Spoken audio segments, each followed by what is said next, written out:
முக்கிய செய்தி. தமிழ்நாட்டில் காவல் உயர் அதிகாரிகளின் வீடுகளில் ஆர்டலிகளாக ஒருவர் கூட பணியில் இல்லை. இது தொடர்பான மேலும் விவரங்களை தருவதற்காக செய்தியாளர் கிருஷ்ணமூர்த்தி இணைப்பில் இருக்கிறார். கிருஷ்ணமூர்த்தி, வணக்கம். முழு விவரங்கள். வணக்கம். தமிழ்நாட்டில் ஆர்டர்லி முறையை முற்றிலுமாக ஒழிக்கப்பட வேண்டும் என கடந்த 2022ஆம் ஆண்டு சென்னை உயர்நீதிமன்றம் உத்தரவு ஒன்றை பிறப்பித்திருந்தது. இந்த உத்தரவு முழுமையாக பின்பற்றப்பட்டதா என நீதிபதிகள் எஸ்.எம். சுப்பிரமணியம் மற்றும் நீதிபதி சி. குமரப்பன் அடங்கிய அமர்வு இந்த தினம் ஒரு கேள்வியை எழுப்பியிருந்தது. இந்த நிலையில் நீதிபதிகள் முன்பாக ஆஜரான தமிழ்நாடு அரசின் தலைமை குற்றவியல் வழக்கறிஞர் ஹசன் முகமது ஜின்னா தமிழக டிஜிபியின் அறிக்கை ஒன்றை நீதிமன்றத்தில் தாக்கல் செய்தார்.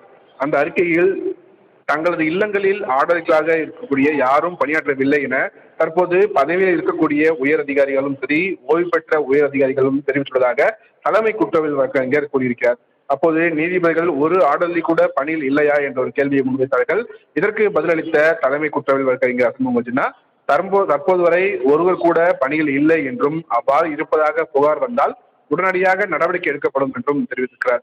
இதையடுத்து சிறைத்துறையில் ஆர்டர்லி முறை ஒழிக்கப்பட்டதை போல சட்ட ஒழுங்கு காவல் பிரிவிலும் ஆர்டர்லி முறை ஒழிக்கப்பட வேண்டும் என கூறிய நீதிபதிகள் ஆர்டர்லி முறையை பின்பற்றுவது குற்றம் என்றும் தெரிவித்திருக்கிறார்கள்.